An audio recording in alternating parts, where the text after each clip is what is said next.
what is the cosine of the inverse tangent of 15/8?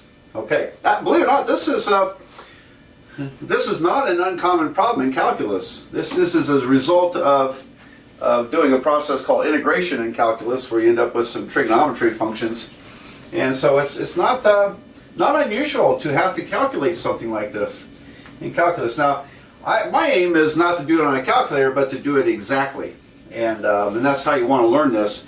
Learn how this works exactly. Do calculators later, and there are some problems where calculator won't do you a bit of good with this. You'll see that too. Anyway, let's tackle this now. Remember, this is the angle, theta, or angle. All right, so that means okay, here we go. That means that theta, my angle, is the inverse tangent of 15/8. Now let me try to make that look like an 8. Oh, that's a little better. And there's a 5. All right. So that describes a triangle. Actually, this describes a triangle, because when I take the tangent of both sides, and let me just show that step. The tangent of theta is the tangent of the inverse tangent of 15/8. Okay. Well, in a simplistic way, the tangent will cancel the inverse tangent. Just get 15/8. That's not actually always true. It's always true in the first quadrant, where everything's positive. If you had a cosine, inverse cosine, they would cancel. So these two functions would cancel in the first quadrant, not always in the other quadrants. So that's part of the complication of the inverse trig functions, when you have to stray outside the first quadrant. All right, so that just cancels. So it means tangent theta is 15/8. Now, normally I would just jump from here to here. Yeah, that's just what that means. All right, well, let's draw that triangle. So it's opposite over adjacent. So let's see, 15/8. 15/8, and that would have to be my angle of theta, because I want tangent to be 15 divided by 8. Right triangle. And in order to calculate cosine, we need the hypotenuse. So what would that be? Well, if you do 8 squared plus 15 squared, you get 64 plus 225 is 289, which works out to be exactly 17 squared. So I picked a friendly one, a Pythagorean. I think I talked about this in another video. This is the example of a Pythagorean triangle, one with integer sides. Right triangle with integer sides is Pythagorean. All right, so the cosine of this would be 8/17. 8/17. There we go. So that's that's the long and short of that one. So let's do another one or two of these. Here is the cosecant of the inverse cotangent of 2/3. All right. Let's see what happens. So this is angle theta. Really try to drive that into your head. You got to keep straight. What's angle? What's number? And so theta is inverse cotangent of 2/3. See, right now you couldn't do that on a calculator unless you knew the secret to calculating stuff like this, which you'll learn. You'll learn this. Okay, so that means the cotangent of theta is 2/3. All right, well, let's draw that out. Now, tangent is opposite over adjacent, so cotangent is going to be adjacent over opposite. 2/3. So there's 2, there's 3, 2, 3. And we could say the tangent is 3/2, but the cotangent is going to be 2/3. What about the other side? Well, 2 squared plus 3 squared is 4 plus 9. That's 13. So this is going to be the square root of 13. And not a very good 3 there. Let me rewrite that 3. Okay, there we go. So what's the cosecant? Cosecant then, well, cosecant is reciprocal of sine, all right? And sine would be 3 over square root of 13, so the cosecant is going to be square root of 13 over 3. Square root of 13 over 3. There you go. Okay, so that's another example of those. Let's do another one of these. I'll make it a little more challenging.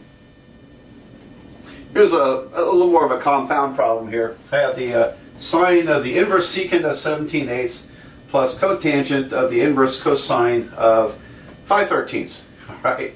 I can't remember if this comes up in calculus. It probably does. So I know I like to do these in the regular class. I think the textbook we use may have some problems like this. Well, in any event, what's the angle? Well, there are two angles, aren't there? This angle and this angle, probably not the same angle. And so let's call this one theta. I'll call this one phi. And so I'm going to leave a space here so I can do the calculations. So secant, inverse secant 17/8 is theta. Inverse secant 17/8, which means that the secant of theta is 17/8. Now an optional step is to go ahead and convert that to cosine. Cosine would be inverting the number. Remember, we never invert angles, only numbers. Sometimes. Okay. Say 17ths. And that triangle, let's see, it's adjacent over hypotenuse, so it's kind of a tall triangle. 8 and 17, this is theta, so cosine theta, or secant theta, comes from here. I think we did this one a minute ago. This opposite side is going to be 15, because 8 squared plus 15 squared is 17 squared. You can verify that if you need to. Over here is a different triangle. Phi is equal to the inverse cosine of 5/13, and which means that the cosine of phi is 5/13. All right, so another tall triangle, 5/13, and this is my angle here, phi. So you can verify that the opposite side here is going to be 12. 5 squared plus 12 squared equals 13 squared. Easy to verify that. All right, so I like to do these not on a calculator when I can. And I expect my students to learn how to do these without a calculator because it's part of learning the stuff, okay? If you think you're only in this class to learn how to punch buttons on a calculator, it's going to be a disaster. Okay, you really need to learn the meaning of things, because that's what people pay you well for, is how to solve real problems, not how to punch things on a calculator. All right, now then, now we can proceed. So this is the sine of theta would be 15/17. Okay, and the cotangent of phi, well, tangent's 12/5, so cotangent is 5/12. 5/12, so I have 15/17 plus 5/12. Well, okay, let's go ahead and add those together. Let's see.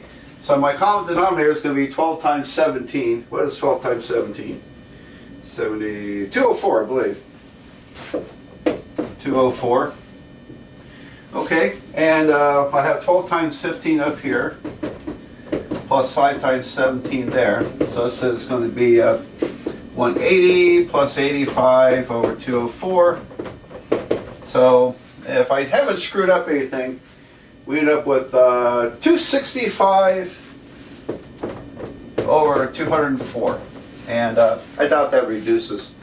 I'm just going to check my arithmetic here. So if I do 15 divided by 17 plus 5 divided by 12, I get some decimal number that doesn't mean much to me. If I multiply by 204, I should get 265. Yep, it worked. So arithmetic's correct. Okay. All right, there we go. I'm going to do one that's a little bit more complicated than this, and just for one more practice. I think you should try this on your own. So I would pause the video and then attempt this. Now let me read it out here, in case you can't quite read my writing. Tangent, inverse secant, 5/4, times cosine inverse tangent 12/5 plus cosecant inverse cotangent 4/3 times sine inverse cosine 5/13. Okay, so pause the video and see if you can do that.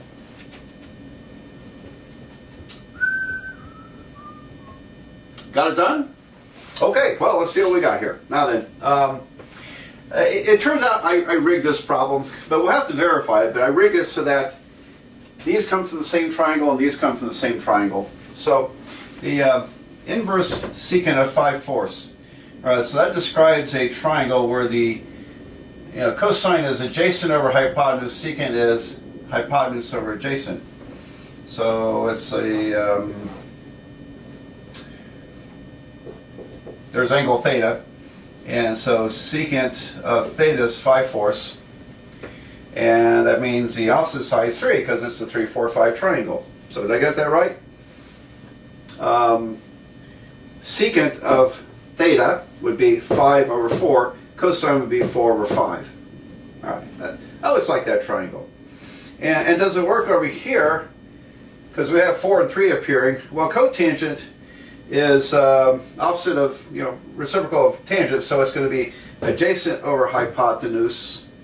Adjacent over opposite is cotangent, so same triangle there. Now, the other one, it looks like it may be the 5, 12, 13 triangle. So let's see, tangents, all right, I think this one's a tall one. All right, so 5, 12, 13. I think this is this triangle. Inverse tangent 12/5. So here is angle phi. And so the tangent of phi is 12/5. That works. And is the cosine of phi also 5/13? It is. So that's where that's where those triangles come from. All right, so I got to find room to work here. Equals to, I'll squeeze it in here. So from this triangle, the tangent is going to be 3/4 times, from this triangle, the cosine is going to be 5/13. All right, and then I have a plus. From this triangle, the 3, 4, 5 triangle, the cosecant is going to be cosecant. Cosecant is going to be 5/3. Okay, 5/3. And over here, the sine for this triangle is going to be 12/13. So, okay, so did I get that correct? I hope so. Sine, cosecant would be 5/3 up there, 5/4, tangents 3/4, and cosine is 4/5. Got it. All right. Well, that was actually a first in all my years of videoing, about 12 years, and many hundreds of videos. I don't think I'm up to 1,000 videos, but probably up to around 700. I've never had the electricity go out, and it just flickered for like a second and wiped out my camera, and so I forgot exactly where I was, but here was the picture I left you with, and hopefully everything makes sense here. But the pictures are there, so now I think what we're left with is just adding fractions together. Okay, and so I've got. I'll tell you what. Let's do a little algebra approach here. I can factor out 1/13, and if I do, what's left is 15/4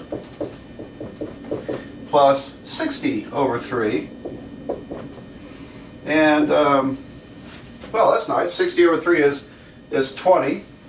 I could go that route, or I could get my common denominator here, and which is going to be what? This will be 12. So it'll be all right. So 1/13 times 45 plus 240 over 12. All right. So I multiplied top and bottom here by 3, 45 twelfths. Top and bottom by 4, 240 over 12. And we have up here, we'll have 1/13 times 45 plus 240 is 285. 285 over 12 times 13 is what, 132? No, 156. There we go. 285 over 156. All right, does that reduce? Yes, as a matter of fact it does. I can divide top and bottom by 3. Do you know how I know that? Well, if you add the digits, 2 plus 8 plus 5 is 15. 15 is divisible by 3. 1 plus 5 plus 6 is 12. That's divisible by 3. So I can divide them both by 3. And if I reduce my fraction, you should try to, I'll get 3 into 28 goes 9 times, so it's 95 over, what would that be? 3 into 156 is 52. 95 over 52. Given that this is 4 times 13, this is 5 times 19, that's not going to reduce. So 95 50 seconds. How about that? I'm going to double check myself. So, okay. So I have 15 divided by 4 divided by 13, which is actually 52, plus 60 divided by 39. I guess some decimal number. If I multiply it by 52, I should see 95. It worked. Alright, so there you go. So it's a great problem for just really getting a handle on all this. It does get more complicated when we get some negatives in here, because when we get some negatives, it means we're in different quadrants. And when everything's positive, it's wonderful. So we'll get to that shortly, but I got one more of these to show you that cannot be done on a calculator. So here is the secant of the inverse tangent of 7 divided by x. Okay. Now what? It's got an x in it. Actually, this is more practical than you might think, because sometimes we need to work more in the abstract. And actually, we can figure this out. It's really not bad at all. We'll just take the same approach we did before, because this is my angle. Theta is inverse tangent of 7 over x, okay, which means the tangent of theta is 7 over x. Alright, well, that means this triangle, whatever it looks like, if this is theta, tangent is 7 over x, so opposite over adjacent is this. I'll need the hypotenuse here, so this side is the square root of x squared plus 7 squared. So really it's the square root of x squared plus 49, isn't it? There we go. Now, secant is reciprocal of cosine. Cosine would be x over the square root, so secant is the square root over x. So this equals to the square root of x squared plus 49 over x. There we go, we're done. And now, I have to address a major algebra goof problem that some people fall for. So, now the problem is done there, because the square root of x squared plus 49 cannot be simplified. So, I need to review this, because even calculus people make this mistake. The square root of x squared plus 49 does not equal to x plus 7. Alright? No way, no how. And why is that? Well, if I squared both sides, this would cancel the square root. I get x squared plus 49. But on the right side, it's x plus 7 times x plus 7. Because we're squaring it, so we need to FOIL that out. And that just verifies that this is not equal to the right side. The right side would be x squared plus 7x plus 7x, that's plus 14x plus 49. Alright, so don't make that mistake. Don't do that, alright? And quite a few disturbingly large number of students will make that mistake, and so you don't want to be caught in that trap. Alright, let's do one more of these. Let's try another one of these more abstract ones. Cotangent, the inverse secant of x. And, okay, so that's the angle. Theta is inverse secant of x, which means secant of x is, oops, secant of theta. Secant of theta would be x. Okay. Well, you know, trig functions are ratios. So why don't we call it x over 1? And so here's my triangle.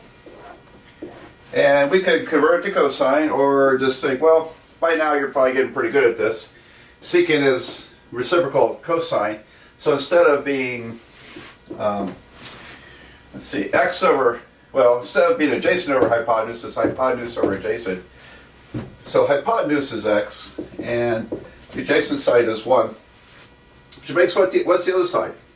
Well, let's see, hypotenuse squared minus one of the side squareds, and then the square root of that. So it ends up being x squared, square root of x squared minus 1. All right. And like I said a little earlier, don't make the mistake of simplifying this to x minus 1. It doesn't work. You know, you just can't take the square root of each term in an addition or subtraction. It never works. But that's how it would work. It would be the square root of x squared minus 1. And cotangent, you know, tangent would be this divided by this. So cotangent would be 1 divided by that square root. So we end up with 1 over the square root of x squared minus 1. And, you know, I'd be happy with that if you're my student. But if you had to rationalize the denominator, it would look like this. And I'm not sure that's all that productive here, but anyway, you could rewrite it this way. Square root x squared minus 1 over x squared minus 1. Okay, that would work as well. So, okay, well, there we go. Now, what happens if you have an inverse trig function outside and a regular trig function inside? I'll do one of those next. Here we have the situation reversed. We have a regular cosine function inside, and then it's the argument of an inverse function. So, but it turns out, in order to work these without a calculator, these trig functions here, we can only do them with the friendly angles, like 30 degrees. So, you know, if it said sine of 37 degrees, then I'd be using my calculator. And because, what is that? If it's sine of 37 degrees. It's some decimal number, isn't it? But sine 30 degrees, that's not so bad. That would be, let's see, 30 degrees here. And you probably know this, but it's 1/2. So that's the inverse tangent of 1/2. There we go. Now, what in the world is that? Don't know, because I don't think I have a exact value for this one. So let's plug it in. Inverse tangent of 1 divided by 2 is about 26.57 degrees. About 26.57 degrees. So anyway, yeah, we can reverse these. I don't recall seeing this come up anywhere in things I teach or things I've studied. But I know the textbook we're currently teaching out of has a couple of these in there, sprinkled in there. So, you know, if you have a regular trig function, if it's some kind of friendly angle, then you can go ahead and do it. But in this case, you know, what's the inverse tangent of 1/2? Yes, that describes a triangle where the tangent of an angle theta is 1/2. Okay, well, then that's this triangle. But I still don't know what the angle is. So I'm going to have to, by the way, this side would be the square root of 5, wouldn't it?